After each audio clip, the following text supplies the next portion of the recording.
Picha za CCTV zinaonyesha dakika za mwisho za mwanafunzi Mkenya Consolata Githinji ambaye alianguka kutoka ghorofa la 6 hadi ghorofa la 3. Consolata mwenye umri wa miaka 22 aliongozana na kijana mwenye umri wa miaka 33 kwenye Airbnb zilizopo Kileleshwa jijini Nairobi siku ya April 26, 2026.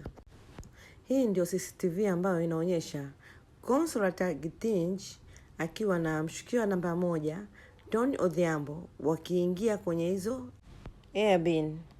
Ilikuwa mida ya saa 10:17.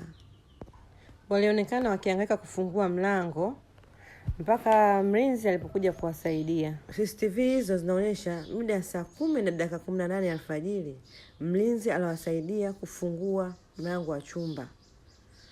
Baada ya hapo wakaingia ndani.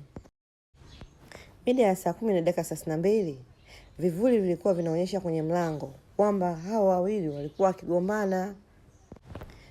Baada ya dakika 2 mlinzi aliingia ndani ya chumba, lakini hakukaa muda mrefu. Mlinzi alitoka kwenye chumba kama unavyoona hapo. Mlinzi aliendelea kukaa hapo kwa muda kidogo, lakini akaondoka.